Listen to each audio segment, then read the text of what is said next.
Phil, just your name and position for the record, please. So, Phil McCulloch, General Manager of LAFM in Chile. Phil, tell us a bit about your personal journey leaving school, and did you ever consider going to university as a teenager? Yeah, absolutely. I was always going to uni, right through until the completion of Year 12 exams, actually. I went to Helier College in Burnie, and I had a desire to either work as a pharmacist or maybe in aquaculture, because science was essentially an area of interest for me. But my mum actually and grandmother encouraged me to apply for some jobs after Year 12 exams. They were never going to be able to afford to pay for me to go to uni, so they thought, get the practice, because when you do go to uni, you're going to have to find a casual job. So I did that and got offered a job which I pursued, which ended up being a 4-year course working in real estate. So at the end of that, though, I did come out with a diploma of business management, so I did get further education during that time, but uni didn't happen then. So you've obviously had a successful career. What made you then turn around at 38 and decide to enrol in an associate degree?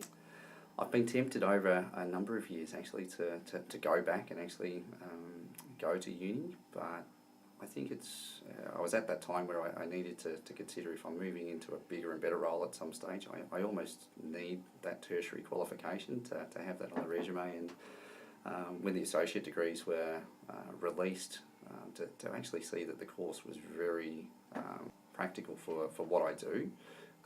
From the info session that I went to, it actually sounded very much what I do. So to have something that was of interest was going to probably be a little easier to study than maybe just something in theory that I might not apply down the track. Did you have any fears about going to uni, that perhaps you were too old or you mightn't be able to understand the technology? What were some of the challenges that you found about actually going in and enrolling for your associate degree?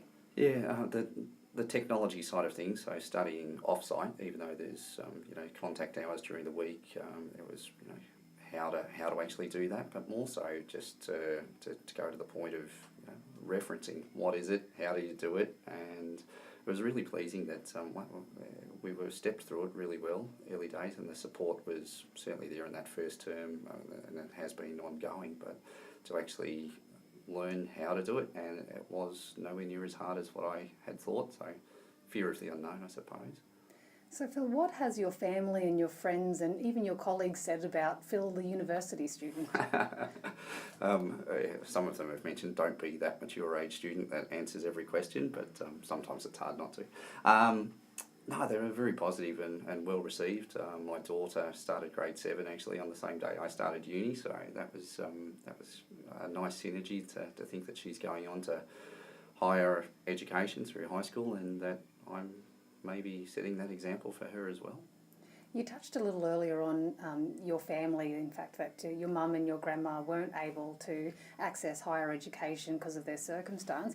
Is that a little bit of an inspiration for you to go on and be successful? I think I'm a believer of lifelong learning, and I preach it very much in the role that I've got to my team, and to actually back that up and say, sort of lead by example, that you can actually do it. I live a pretty busy lifestyle, and to be able to fit it in can be a challenge at times, but the support networks are there with the course to be able to do that, and it hasn't been too arduous. Like, I'm only part-time, so to go full-time and do all modules during the term would just be a bit too much for me, but I'm managing the workload and the time pretty well. So what would you say to someone sitting at home thinking, can I actually do this? If they've got a few doubts, what would you say to them to encourage them to look into it? I think it's just have a go. There is that fear of the unknown. It's very interesting actually sitting in the room when I do go to a tutorial, say on a Monday night, where the group of people are actually from wide and varied circumstances, but we're all actually in the same boat, where most of us have had that break from study. It might not have been since college that we'd studied, and we've shared sort of those experiences, and you're not in it by yourself, which is pretty important to know. The key thing for me though was actually finding something to study that was relevant either to what I do at work or an area of interest, so that's essential. otherwise, that passion for actually following through and doing it's probably going to be less. Once you finish your studies, when are you due to complete? So 2020, if I continue part-time, I'd love to be able to ramp it up, but work and life will probably determine that it's going to take me a good 3 years or thereabouts to do it. But like I said, it's part-time's not too arduous, so I will hopefully be able to maintain the range with that.